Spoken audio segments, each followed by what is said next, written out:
You are listening to the World Sports Show on WPPM LP Philadelphia. Soccer-based sports talk covering local, nation, and global soccer. Broadcasting from the Philly Cam studio in Center City, Philadelphia on 106.5 FM.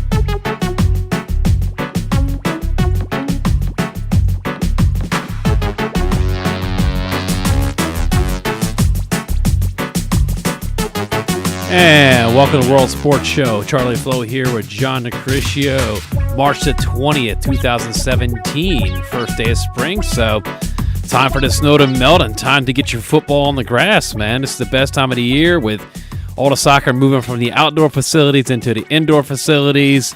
Definitely had a lot of snow last week, but the sun is coming out, temperatures rising up. Got to get outside and stretch it out.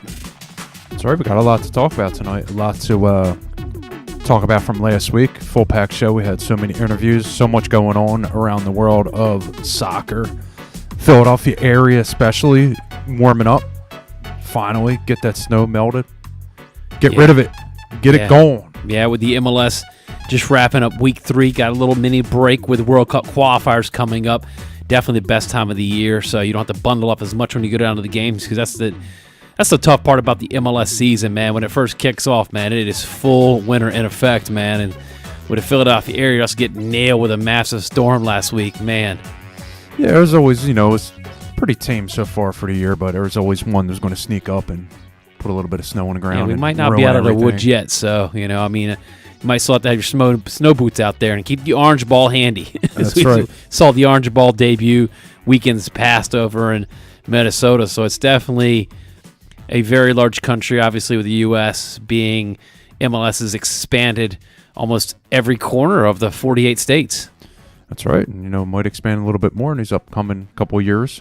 Yeah, we've got several good dozen teams that think they got a shot at getting a team. So, that's definitely a big discussion. But let's go to the read-offs, the top news, and we'll go through those, and then we'll break down some of the topics tonight that we will hit up.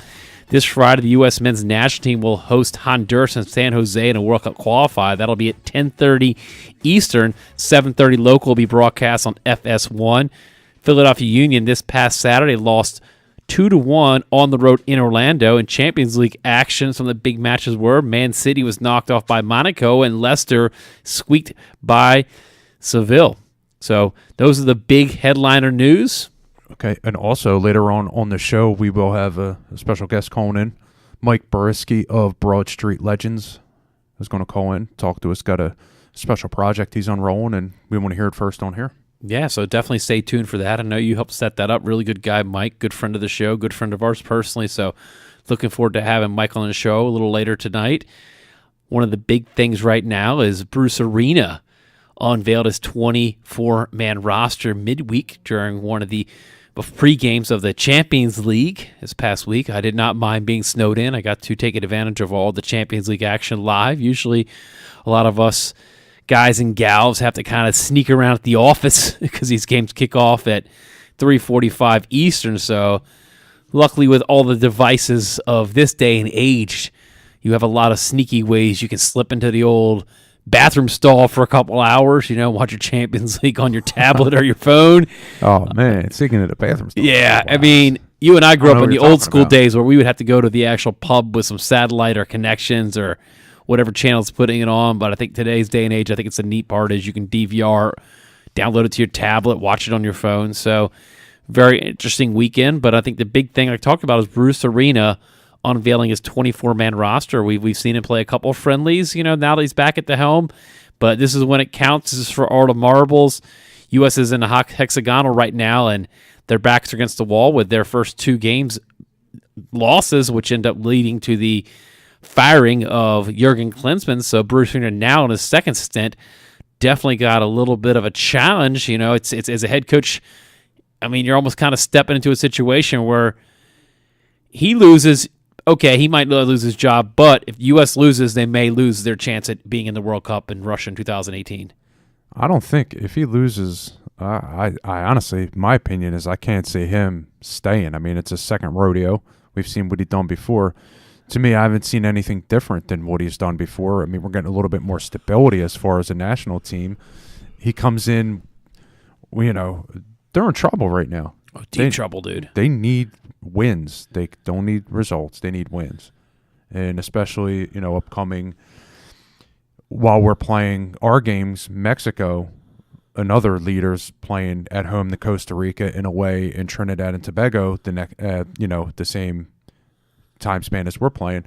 So that's a quick, they're in pretty good shape. If they win, that's one less slot available for a berth in the World Cup. And, man, just imagine that, us, USA, not making the World Cup. Yeah, not making it, I mean, we want to be one of the three that qualify, and then you don't want to end up in that situation. Well, if you take it, you take it. If you end up being in that 0.5 where you have to go to a home and away type of playoff, I mean, that would stink, but still, that's a tough journey. We saw Mexico have to do that before.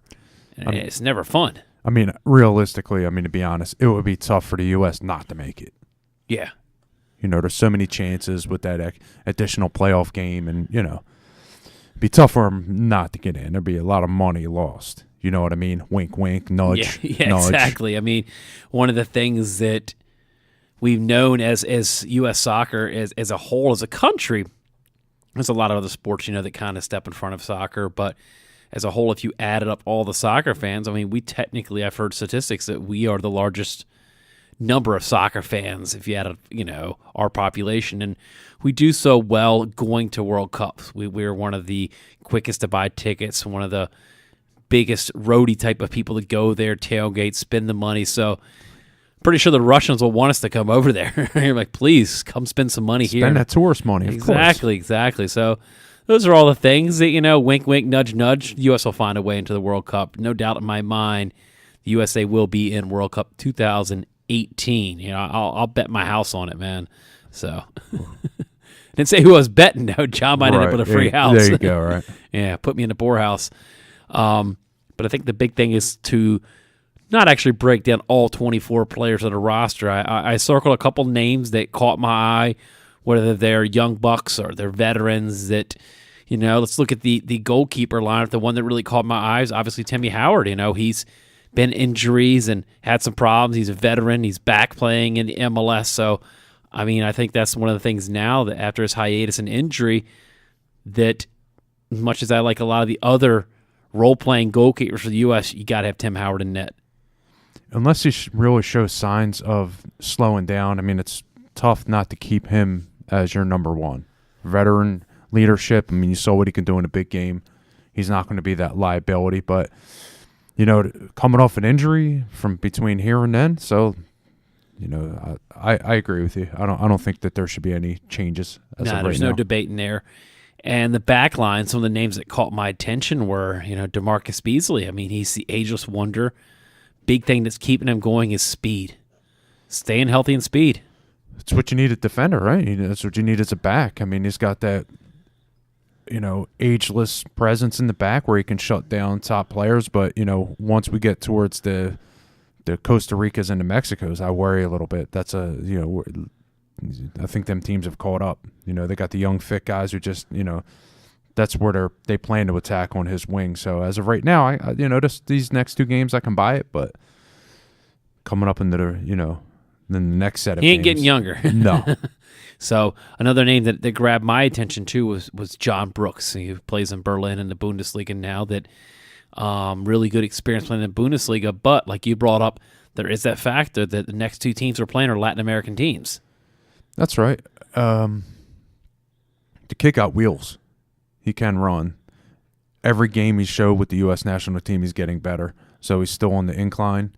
I say roll with him, no doubt. Any other defenders stuck out in your mind that you circled and wanted to address that really will be, I think, a huge factor? A huge factor, which could be a factor, but might not be for the better, is Michael Orozco, formerly of the Philadelphia Union, played in Mexican League, played domestically he's playing here. for Tijuana now. Playing for Tijuana. Could be a factor. Another side, playing. It depends. He could get beat. I look at if he does start, it's usually because of an injury, but starting these games are crucial. So if he does get in there, I'd be a little bit worried. I love him as a player, but we're on the national stage here. This is a must win. And I think that when you say must win, I think it's a must 4 in the back. No 3 in the back. We've seen that experiment. I think we got to go with what's gotten us success in the past and the success within CONCACAF. Right. Different teams, different tournaments, different friendlies. You play with those kind of lineups, but in a World Cup qualifier, you don't want 3 in the back. Well, I think in any really big tournament, you don't want to experiment and go 3 in the back. Yeah, unless you're playing Micronesia or something like that. Right, there you go. Exactly. Micronesia. Sorry, guys. I'm looking at the midfield. There's definitely a mix of veterans, young guys, just a very good mix. But definitely some names that stuck out to you in the midfield, John. It's Michael Bradley and who? Yeah, exactly. Jermaine Jones. I think that's pretty locked up. Yeah. You got Bedoya from the Union. You got, Pulsnik from Dortmund. You got some of those names. I think the experience is there, but I don't know if I want to put all my weight on them. I like Pulisic in there, but my only knock against him is he's very small. Got Win. He's getting another player who's getting better, but comes inside the box unless he gets that magical touch on. He's getting breathed off the ball, so they say. He's going to get bounced around a little bit, but I like him. That's good for the experience. This is a guy that I think down the future we really have to put stock in. So having him in his 24-man camp is very valuable. That we'd also think long-term that, hey, it's still a good year and a half for the next World Cup. So we still have time. So the next World Cup, you got to look at all these players plus a year and a half more experience. Where's he going to sit on the field? Is he going to sit behind Dempsey or Morris? Yeah. Out of door. So it's, I like Altidore playing behind him because, the combination play. But as far as Dempsey and Morris, who are quick and, off the ball, you don't really see too many combinations. You see more through balls and then strikes. So you get what I'm saying, yeah, right? Definitely. We're talking a little in soccer terms. But, yeah, it's I'm interested to see what the 11's going to be. Yeah, and looking up top, that most likely we will see, it just all kind of points to maybe a 4-5-1 or a 4-4-2. I think one of those two combination depends on who the man up top is going to be fed through, if they're going to do one up top or he's going to do two up top. But, definitely some veteran names, Josie Altidore and Clint Dempsey, household names. But one guy I really like, and he may be, I think the key factor in all these qualifiers is Jordan Morse. Tore up MLS last season, won a championship. So, this may be his coming out party.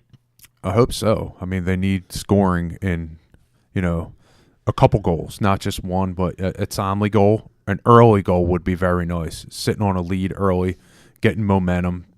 A quick goal allowed a team to actually have build-ups and, play from the back, not as rushed and, playing long ball. But he can get the ball. He can earn a foul. Not dive a foul, but he can earn a foul. Yeah, I know what you're saying. But it's, it goes back to that, he's only got one dominant foot. And, we talk back with youth coaching. Hey, you got to use both feet to be successful. Especially as a forward, man. There you go. Unpredictable as a defender. Mm-hmm. I love when a forward's only got one good foot, so I know where to mark you. I know which way to side you. I know which way to force you. I know where your touch is coming off. A lot of those things as defenders, we watch and look, and so who knows? And so I think a lot of weight, is on those top three up top. Whatever forwards are forward, Bruce Arena starts. It's really a must-win situation this Friday night in San Jose. That place is going to be rocking. Right. Fans know what time it is. Yeah, I'm thinking more of this game's going to be determined on who's ever next to Bradley. Jones looked great the last qualifier. Bradley, not so much, but they got to get Bradley into a little bit more forward position to actually distribute. That's what we're lacking. We've got the guys around, but it's poor service. That's what it boils down to. Coming back from the transition. Go back to basics. That transition play is crucial. So we need it. Yeah, I mean, coming off a 4-0 shutout, it's like I said, get a goal early and feed off the home crowd, play your style of football, not trying to play catch-up. Because if you don't get this win, they're going down next Tuesday, the 28th, to Panama. That ain't an easy place to play. No, not at all. So not at all. when you got at home, 3 points at home is a must. I can look at it, all right, you've got to win every game at home. You can kind of split, get some draws, and get some wins on the road. I'm happy with that. Maybe some losses in there, but from here on out, 3 points at home are nothing. Right. We've had a lot of people in the mailbag, which is mailbag@worldsportshow.com, email in about the U.S. men's national team. A lot of people are very confused on what to expect, as in outcome, as in starting lineup, as in where we're looking for the future. But, I don't think it's going to stray too far from Arena's first go-around as coach. No. We've already seen what we've seen, and we've seen his style. He has had success. So what he's done to have success, he'll see it do it again. He's not going to reinvent the wheel, and this isn't exactly, would you say, Klinsman's team. This is U.S. Soccer's team. A lot of these guys have been in a system, so the upside of working with them, he stayed, had great relationship with U.S. Soccer's.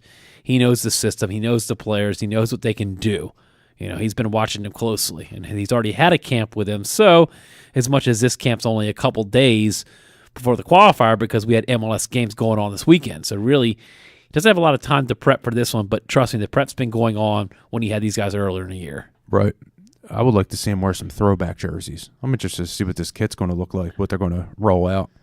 Yeah, dude, I like the old logo. That's just me, man. I like the old 90s, mid-90s look, man. Bring it back. You talking the stars and the swoosh of the full kit where it's stars all over. Yeah, star. Dude, I love it. Like Lexi the old Lawless. Ernie Stewart and stuff. Lexi Lawless, man. It's terrible. I found an old, I guess it was probably like 94, 95 U.S. keeper jersey, all gray keeper jersey, man. I found it at a thrift store for $5, man. Wow, dude, it's a gray? must. Yeah, it's all gray. I'll have to wear it on the show when he's like get some pictures, man. But I was going to say, especially on a radio show, it's a good place to wear it. Yeah, I wear the best stuff on radio. Yeah, right. It's looking great on radio. Got my tuxedo on right now. Exactly. But I kind of dig that old Miola that kind of looked like the muscle. Yeah, dude. Shirt. Yeah, like a little Adidas Spider-Man keeper. almost looking look.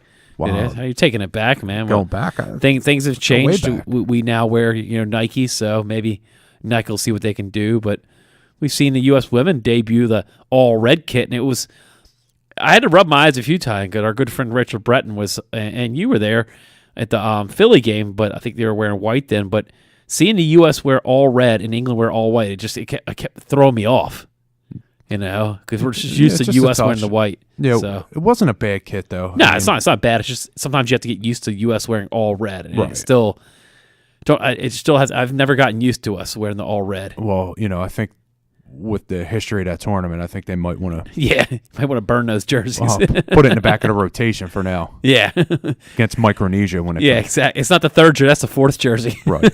To all our Micronesia fans out there, we're just poking fun. Dude, it's all good. It's all good. Their national team, if could destroy us.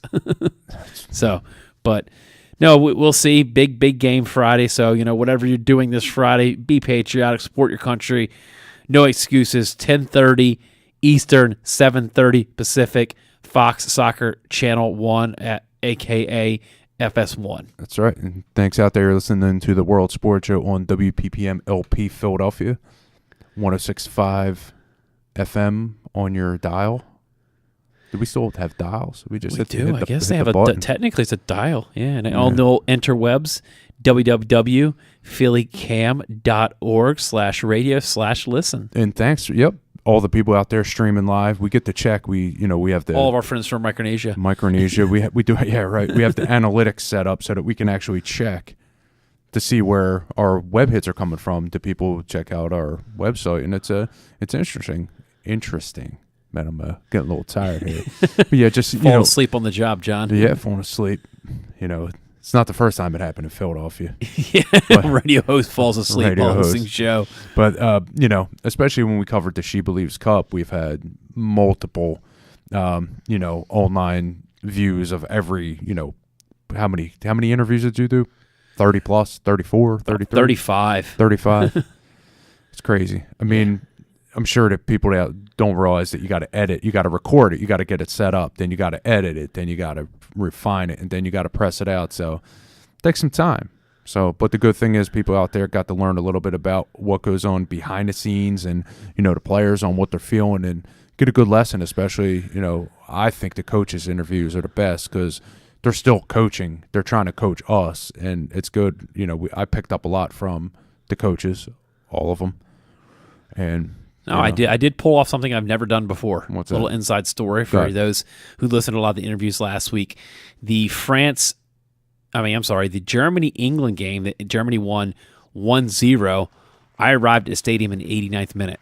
I saw about 30 seconds of the game. I had a friend text me minute-by-minute updates, read all the text when I got to the stadium. Well, not many times that able to pull off about 5 interviews, about 5 different people in a game I never saw, but only read a little summary on it and just kind of felt out the game and felt out what the players were, how they felt in the game. So, well, for those listening, I would say that the Beltway from Baltimore to D.C. Oh my God, might be the most congested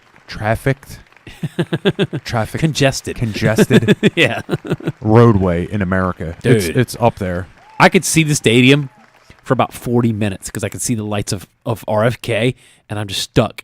You're looking at your GPS. I got 90% of the way, and about 2 hours, that last hour, I could see the stadium. That's right. And I'm looking at the clock, and it's like, all right, I'll get there at halftime. Nope, didn't happen. Yeah. So, but moving forward, we've got some women's soccer. The Thorns Spring Invitational is this weekend. A lot of NW teams are already getting underway with friendlies, and it's a pretty interesting friendly where they've got Chicago, Houston, Thorns, obviously, Portland Thorns, and U.S. Women's U23s playing in a 4-team, everybody plays everybody type of tournament starting this Sunday in Portland. So, unfortunately, we're not close to Portland, but, from a fan point of view, to get 3 days of double headers, like a Sunday, midweek doubleheader, and then wrapping up on a Saturday doubleheader. That's great for the fans, getting those doubleheaders. Just like the She Believes Cup, that's the way to do these tournaments, doubleheaders, dude.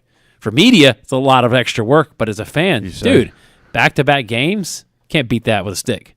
Nah, that's good. Back-to-back games are very good, especially for media, one, so we can see what's going on to prepare for the season. Yep. For two is for the coaches who are scouting, especially on the U23, they can see what's going on.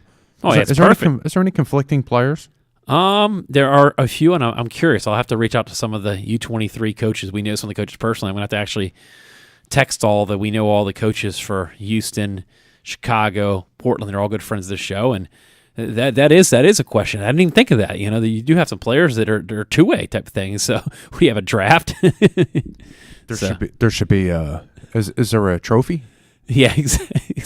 Or do you do like the halftime, like the when they do those send-off games for like in England and stuff, or the player might say to do Arsenal, Chelsea, the guy played for both teams, he'll play a half for each team. You play a half for each U.S. With the jersey on. Yep. Yeah, exactly. So, yeah, definitely looking forward to that. I think it's a really great thing that they're doing in Portland. I'd like to see something like that happen here on the East Coast, because we got a couple teams here on the East Coast with now that Carolina has a team and, Washington and New Jersey Sky Blue. There's a lot of those possibilities of having a little type of mini tournament. So definitely looking forward to this tournament, looking forward to the NWSL schedule. You and I have already taken a little peek at the NWSL schedule, always looking to get down to Carolina, and I think that with the North Carolina Courage, that's a pretty darn good reason to get on the Carolina and get some barbecue, man. I think that they might outdo Kansas City on best tailgate this season. Ooh.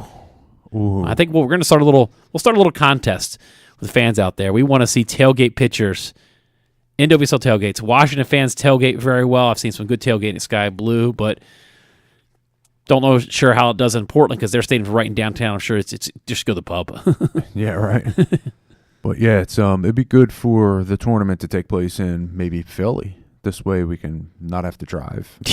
That'd be great. I think you and I will start booking the venue now for 2018. Yeah. 2018, you got the NSCAA convention going on right here in January, so let's start plugging it right away. That's right. Dude, we got about 11 months to plan it, so why not? Looking into Champions League, I think the big thing is Monaco just looks the team right now. They are on fire, and Leicester with the firing of Claudio Ranieri, that they're a team almost possessed now that they're just knocking people off. That's right. I mean, who do you think is the absolute front runner right now? Odds on. Odds on, if you go just on Champions League play, Barcelona. I think that what they've got going for them, not that they have an easy road when they face Juve, but I think that Barcelona right now, I put my money on Barcelona. It's kind of tough. I mean, would you consider that one of the greatest comebacks in soccer history? It's got to be. It's got to be. I mean, you lose 4-0 in the first leg, and at one point, basically, I mean, you've got, even when PSG scores a road goal, it's like, all right, they got the road goal. What do you have to do to outdo this? Right. So it's just a matter of, you got to score 6 goals. Right. At home. At home. And the fans showed up. So hats off to the Barcelona fans. I mean, that's almost like the 12th man right there, that a lot of people would see 4-0 and be like, please, it's not even a shot. You not only got to score 4 goals, but you got to score 5 just to win an aggregate. And if they score 1 goal, now you got to get 6. I mean, it's just insane what was put on their plate. If you tell me they're going to, I guess, a team that just dismantled them a couple weeks prior. Right. So, but if you look at the draw, the April 11th game will be Juve, Barcelona, Dortmund, and Monaco. April 12th, Bayern Munich, Real Madrid, and then Atletico Madrid versus Leicester. And then you flip it around, same teams for April 19th and April 18th. So I think that we talked about the Bayern Munich, Real Madrid. I mean, that can be a shootout right there. 2 teams that are high-powered. I think almost all these games can be shootouts. I mean, yeah. I don't think there's going to be any 0-0 draw. I mean, the only team I really look at is Juve. That this is a team that is known with Gigi Buffon, defense, great back four. I mean, you look at Barcelona, they can put up 6 goals. So I think that's going to be a really interesting matchup, a great offense and a great defense. And you look at Dortmund, they can just have this will to win. Monaco, very flashy, young and flashy. And Bayern Munich, they're just a machine. We've seen what Real Madrid can do with Gareth Bale, Ronaldo, and all their superstars. And then Atletico Madrid, that's like the working man, blue-collar type of team. They just get the job done. And Leicester City, kind of the blue-collar team. So I wish I got paid that blue-collar wage. Yeah, exactly. Yeah, well, I make $5 million versus your $10 million, so I guess I'm blue-collar compared to you, So I think it'll be a really, really interesting matchup. So, but definitely looking forward to Champions League, and definitely people out there, I know you'll be trying to sneak in your little offices around and try to find out, where you're going to watch the games. But the cool part is DVRs and telephones and tablets. That I think we live in the golden age of football, where you and I, John, we were lucky if we could watch a couple games ever between the World Cups. We don't want to go back and start talking about the VCR days like we normally do. Why not? So, but no, we do have a lot of other good stuff on the second half of the show. Got our friend Mike calling in a few minutes, talk about T-shirts that he makes. We'll be talking about the MLS. We'll be talking about the Union. They took a tough loss on the road, but definitely a lot of good things to see. A lot of good things from, like, our local player, Derek Jones, is really developing into a household name in the Philadelphia area, and we know he's a Junior Lone Star alumni. So we've being able to see his career develop right in front of our eyes. So we'll break into more of that. We're going to take a few-minute break, and after the break, we'll have our friend Mike calling in and discuss what he's got going on. All right, you're listening to World Sports Show on WPPM LP Philadelphia, and we'll be right back. This is Denise Adams, and you're listening to World Sports Show on WPPM 106.5 Philadelphia. Last week on World Sports Show. What does that mean to get praise from a program that you just joined? I'm just happy, Yeah, exactly. So definitely a feeder team has done great in getting players into the college levels, semi-pro levels, and now, now we're really getting on the track of, hey, we put players in the MLS. So another player that really, I think, has become a name and face of Philadelphia, does a lot of community work, does a lot of good in the community, and just a guy that I think is just a stand-up citizen, and none other than Ray Gaddis. Caught up with him after the game. Charlotte World Sports Show, Ray Gaddis. Always good to walk away with a point. I mean, you guys battled tonight. What's to say about this club just to come down from a goal late and just tie it up? It just shows where we left off last year. Last year we had a couple of good results where we came back and battled back. That's the standard, especially playing at home. We definitely want to win every game at home, but it's good that we didn't drop points, and the team played well tonight. Sports Show, Charlie Flowe here, John DiCriscio, Black Prips. We're in the studio at Philly Cam on WPPM Philadelphia. A little bit cool night in Philadelphia, impending snowstorm, but we got some hot jams coming up for you. Got some great music. Black Priv is a West Philadelphia native. Are you West Philadelphia native? Yeah, I'm from West Philly. What's up, bro? Okay. What part of West Philly are you from? I'm from everywhere in West Philly. Everywhere in West Philly. Anywhere in West Philly you name, I probably lived over there. There's different styles of rap even within Philly. Right, most definitely. So how did you get into the whole rap industry? It had to start somewhere. Pretty much like I was just growing up in Philly, we big on hip hop culture and stuff like that, and just music in general, you know what I mean? So I was just rapping all the time, like where I'm from in my neighborhood, and I ain't really think I was that good, but I guess everybody else, they was feeling the music, so.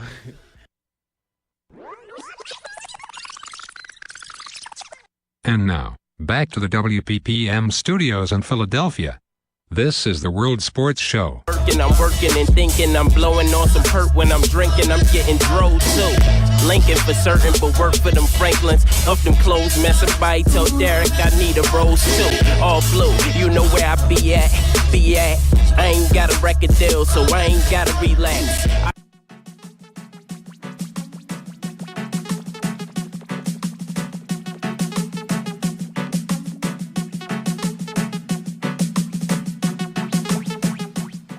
And welcome back to World Sports Show. Charlie Flowe, John DiCriscio, World Sports Show live on WPPM LP Philadelphia. For those out there listening on 106.5 FM, thank you. And for those listening on the interwebs, you can find us at phillycam.org radio/listen. So we have a really cool guest, good friend of the show, good friend of ours, Mike Barycki on the line, calling in now.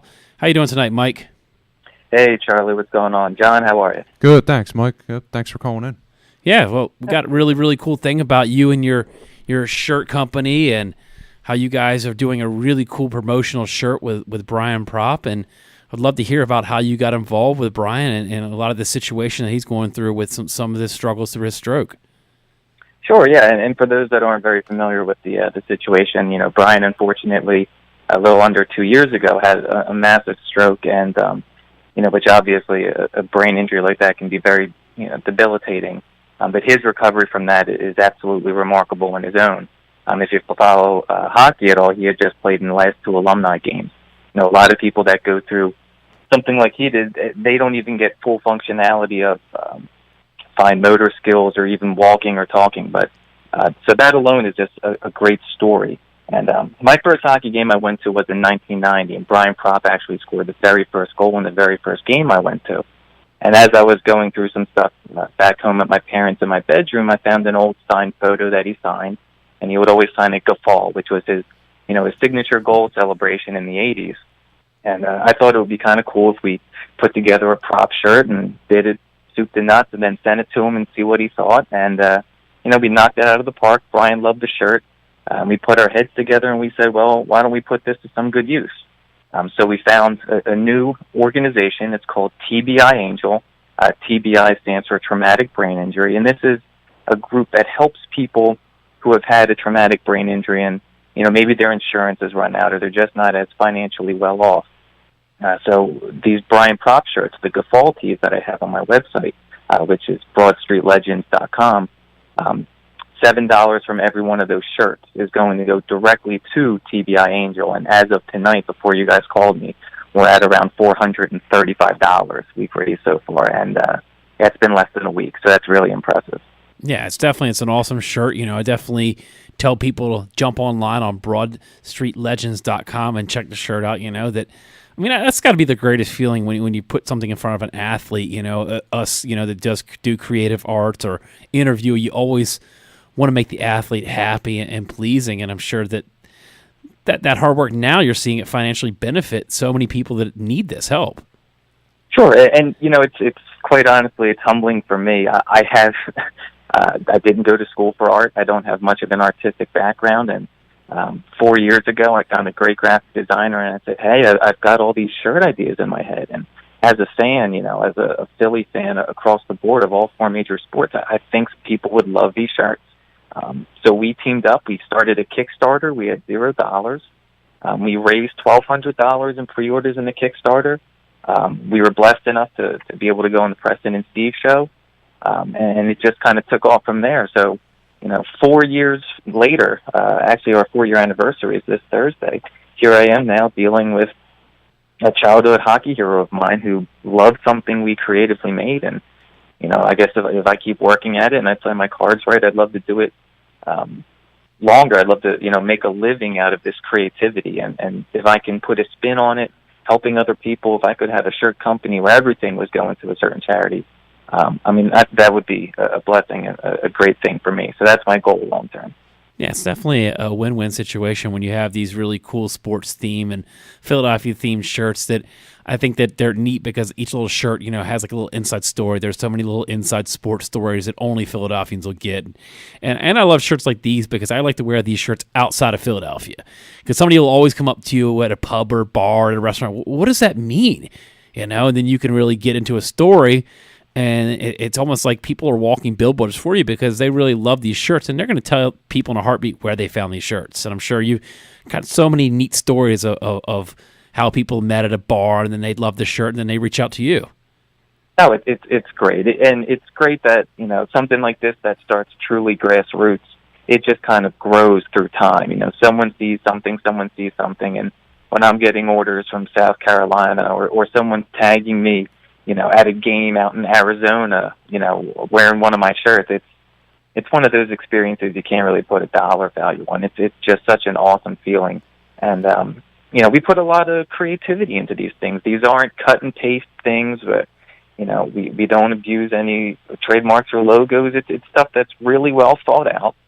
So if you check it out, BronxRealLegends.com, I think anybody that's a fan of the major sports teams in the area is going to like what they see and maybe bring some childhood memories back to them or something else that'll resonate with their fandom. I want to share a little bit about your story, too. I don't know all the background, but I was told that you suffered a traumatic brain injury yourself a few years back.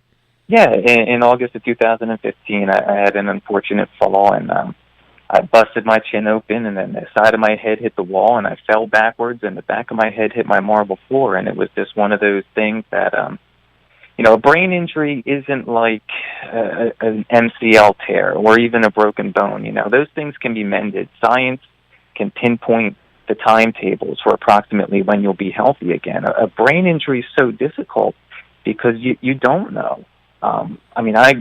For weeks and weeks and months even, you might have good days and you might have bad days. I was experiencing problems 6 to 8 months after my injury. And Lord knows, someone like Brian is still trying to recover from his.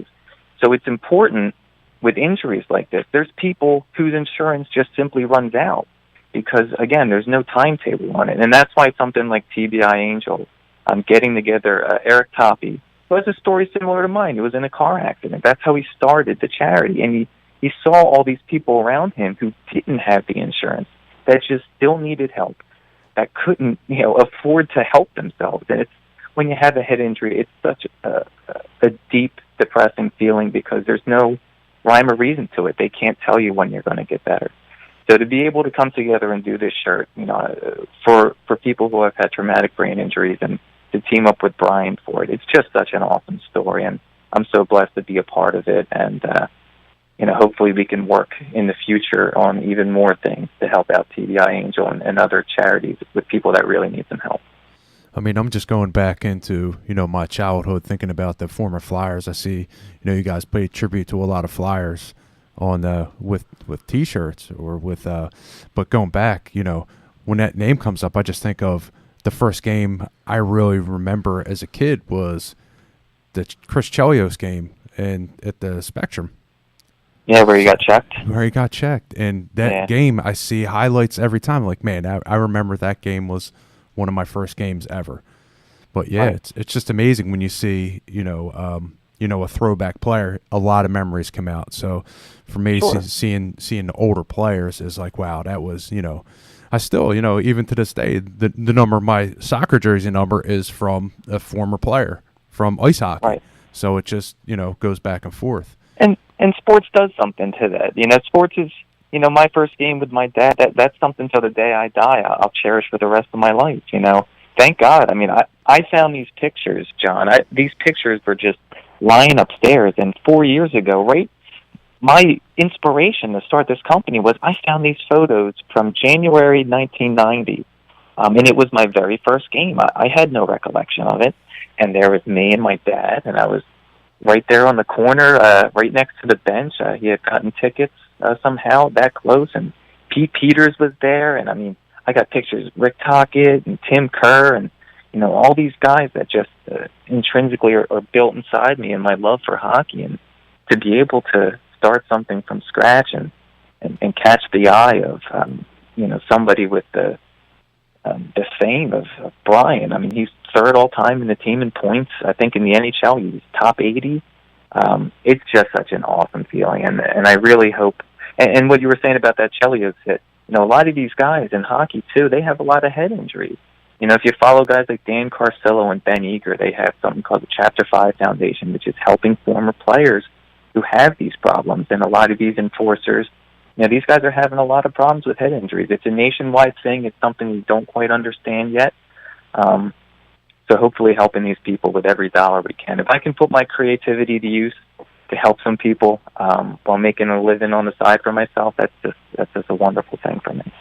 Yeah, so everybody out there, check it out, BroadStreetLegends.com. Some really wonderful shirts there. I mean, I definitely want to order myself a Propp shirt before the night is over. And I think that a lot of thing, too, is having these players that you and I looked up to as a child and then getting to know them on the personal level. You really get to hit home with that whole stereotype. Oh, these are mega athletes. They're well paid. But, they face everyday problems like you and I. And no matter how much money's in the bank, whether they have insurance coverage or not, there's a lot of these things we still don't know a lot about the brain injury, so they're still suffering like your everyday Joe. Yeah, and when you're talking about the approachability, someone like Brian, when we first, we had the viewing party when they had the outdoor game against Pittsburgh. We had a viewing party, and we asked people to show up with $10, and they could hang out with Brian, and he would sign some things. Now, this is my first time ever meeting Brian face to face. We had met all the planning was done over social media and email. And I was expecting him to, maybe show up, shake a couple hands. I mean, there was about 40 people that showed up. This guy sat down. I swear to God, he got a picture with every single person there. He approached everybody. He talked to him. He's one of the most personable, nicest people you could ever imagine. And it just shows he genuinely cares. I mean, we raised over $500 that night. He wasn't benefiting from anything other than giving his time, because he knows what it's like, to go through that struggle with the head injuries. And all that money went to TBI Angel that night. So we've combined raised over $1,000 on this so far for this group, and hopefully it's the start of a long-term thing, and we can really help some people out. Again, everyone, thank you, Mike, for calling in. Everyone out there, please check out BroadStreetLegends.com. Great shirt to benefit those who are suffering from traumatic brain injury. Thank you so much for your time, Mike, and best luck with the shirt. Definitely looking forward to all the new things you guys got coming out. John, Charlie, thank you guys so very much. Have a great night. Appreciate it, Mike.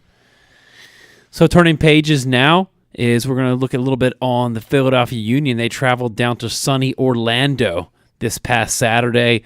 All things looked like they were going to be coasting to a 1-1 draw in Orlando, but things didn't come out well, and they've got a little bit of break to hit the reset button. I mean, it's not the end of the world, but I think it's a time we start really evaluating is we need some foul power up top. They need goals. Well, if you come from the weather up here and you're going to Orlando, of course you're going to, some adjustment. think about going to the tiki bar for a little bit. Yeah.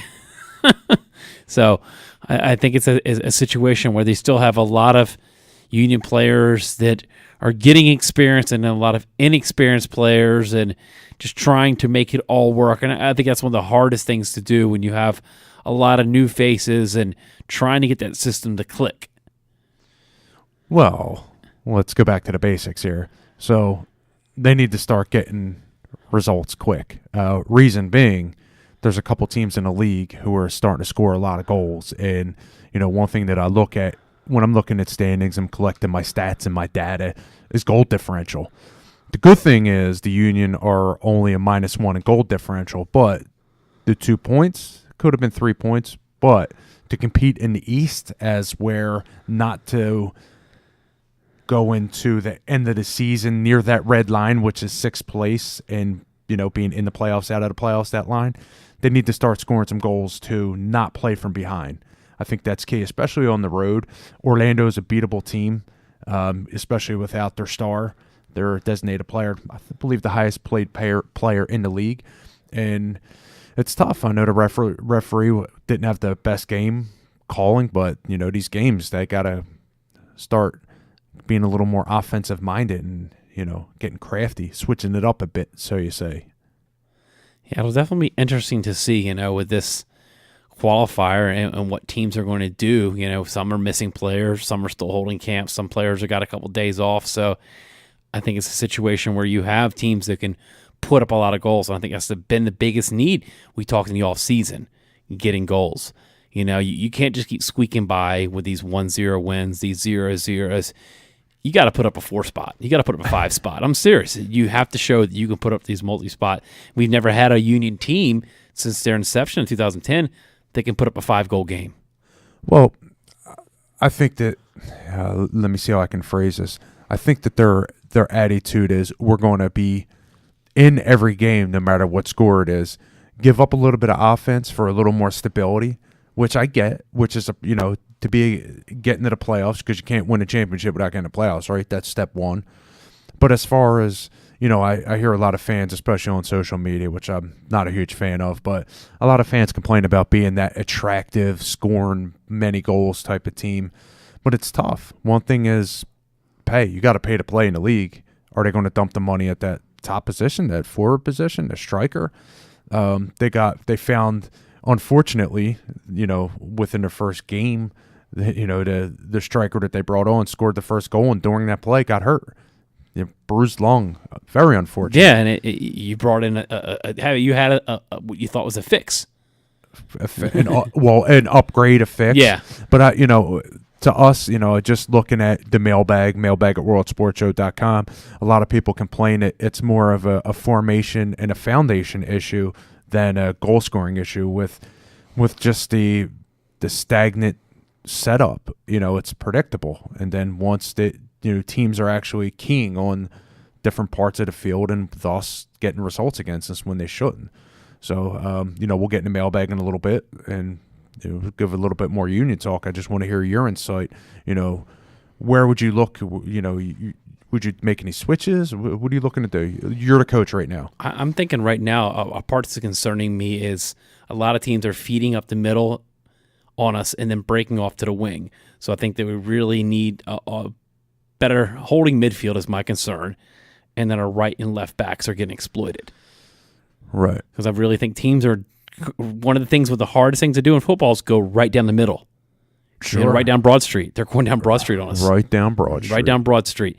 And, you're putting the center backs a lot of pressure on them, and we're seeing a lot of these goals just dumping it off to the wing and then going into the 18 unopposed. Right. And that's a huge concern. We've seen Fabinho got torched a few times. But I don't know how much credit or value you put on there's an Audi, Audi. Yeah. There's an Audi analytical chart on their league webpage, which has facts. I don't call it, like the FIFA World Rankings I call gospel, but this I want to call quite gospel just yet. Yeah. But it's interesting to see, it's, players that weighs in good passes, bad passes, it gives you an average. But it seems like the defenders are scoring more points than the forwards. Yeah. Which is not a good thing. No, dude. Unless you're getting a shutout, it might be a little bit different. Yeah, so that'll be interesting to actually check that out when you get a chance. And if you look around the league, some of the scores that caught my eye were, I thought it was a typo at first, is Atlanta beat Chicago 4-0. That would be, my friend, a butt-whooping candidate of the week. Well, that will be a later segment in the show, so yeah. I cannot wait. and the thing with Atlanta is, the first year coming in, Atlanta, the ownership group has said, we're going to come in and we're going to make a splash. This team's scoring goals. They put a 5 spot up in Minnesota, at Minnesota in the snow. In the snow, Josef Martinez, had a brace in the game. candidate for Golden Boot already. This kid can score. He's got the touch. And they're looking to play the ball to the striker right away. They're looking to play quick, aggressive to there. I mean, they're beating. I don't think they've played a good team yet. They've played some okay teams this week. They played Chicago. It was in Atlanta. Chicago's a team who's they're kind of in the bottom there, bottom tier. They're last year bottom feeders, but with Polonovic there turning things around, they're going to trying, take time. Yeah, they're taking time trying to find identity, bringing in some real technical European players. But 4-0.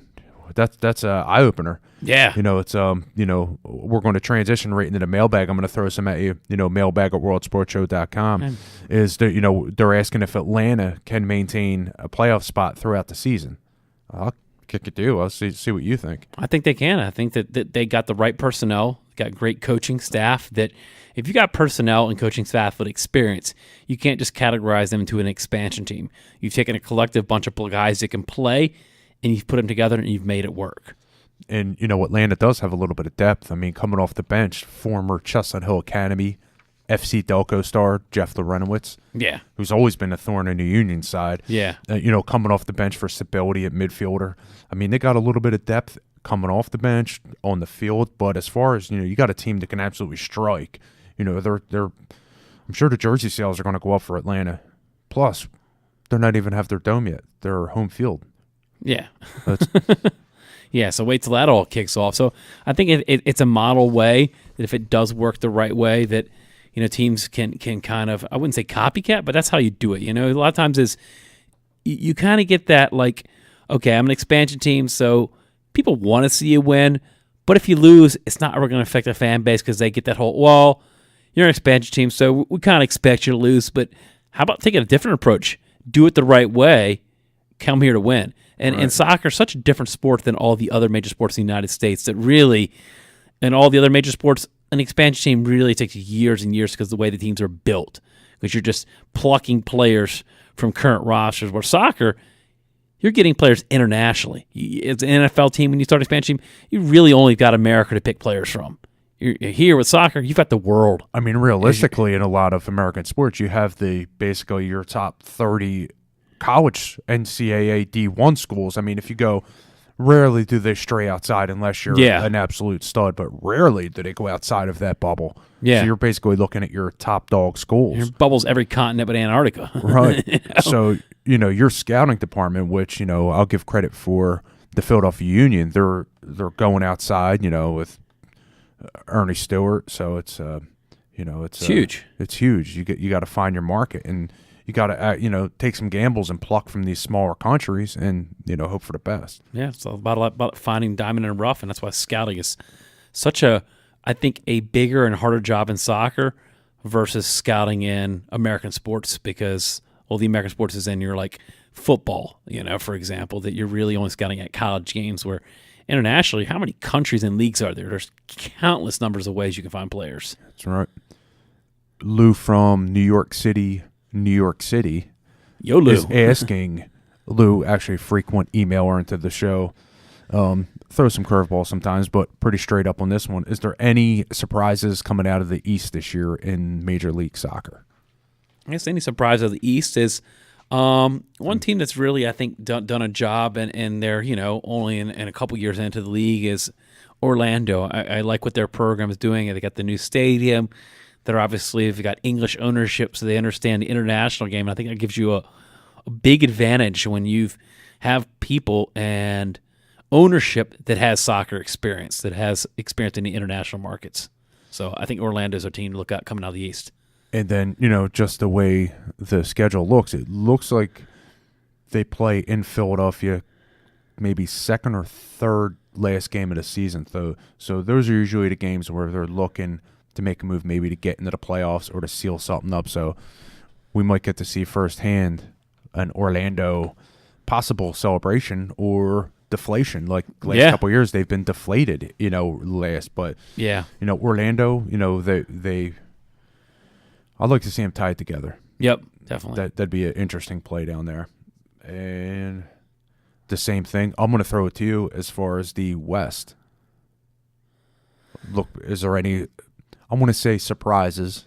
I wouldn't say surprises, but I mean, in the West, I mean, there's always, I think a team that has underperformed lately that I really think might actually bounce back this year is San Jose. I mean, they lost over the weekend, but I think San Jose might be on the rebound. It's it's tough. The West is tough because you always look at LA. No matter what LA does, they find a way in. But this is their first full season, right, under new management. So right now, LA has not impressed me. Right. Yep. I'm thinking the same thing.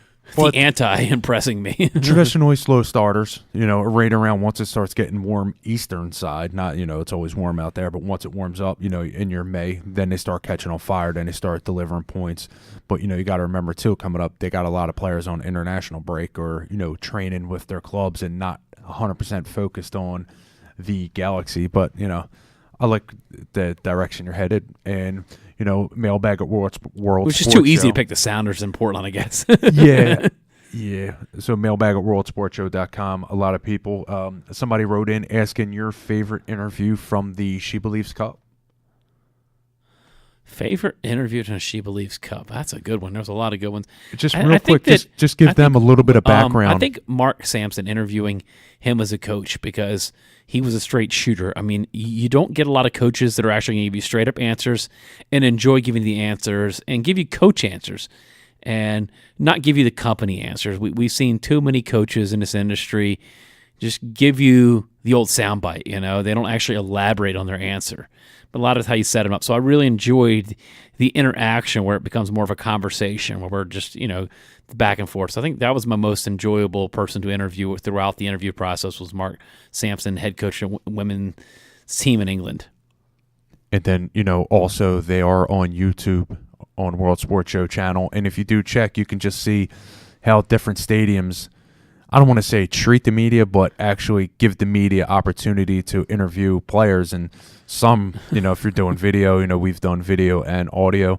It's just absolutely tough. And we do fight variables. Yeah, exactly. To put it easy. It's a crapshoot, man. But yeah, that's the mailbag. And for the butt whooping of the week, which is a feature that I'm a big fan of. It's my favorite, man. My favorite of all the features. You got to make me wait till the end of the show, John. It's like I've been waiting 57 minutes. It's our favorite. I'm going to get my paper right here. So the butt whooping of the week, what is that? We look at international soccer scores from the top leagues globally and try and figure out who got the butt whooped. Butt whippings of the week. So we're going to go to Austrian Bundesliga. And yes, along with Germany, it is the Bundesliga as well. So we're going to go with Salzburg, pulling up a 5 spot on Austria Wien. Wien, that went out. There you go. Let's set that up for you. And I actually did look at the pronunciation guide because I say for the mailbag, about 40% of our emails are about mispronunciated words and last names. For those people who mispronunciate it, I like to see them come in here and try and pronunciate cities, names on the air too. Don't forget, we got a couple people listening. That's good. That's good. Yeah, so we did have a little MLS. We talked about Atlanta whipping up on Chicago Fire by 4-0. I mean, now that's your little local flavor right there, but definitely always good to do the research, and hopefully we'll come up with a 10 spot for you. I'm just hoping somebody out there puts another 10 spot up there. We've seen some big numbers up there. We've definitely had some butt whipping games that hit the double digits. That's right. Double digits. It's, in domestic play in top league, that's where the butt whoopings come in. Yeah. There you go. Yep, we definitely seen some butt whippings of all different flavors, Champions League, and I guess you could almost look at, the Champions League a few weeks ago with Arsenal getting knocked out by Bayern Munich by a score of 10-2 on the aggregate. That's a butt whipping. 10-2 on aggregate, man. I mean, this is the top profile, Champions League. It's not just... Yeah, it's Arsenal versus Bayern Munich, teams that are top of their league. So, thank you for everybody listening. Thanks for Mike calling in. We are World Sports Show on WPPM LP Philadelphia. We'll be back next week, 9 o'clock on the Monday night. Everyone out there, enjoy your week. We'll be right back.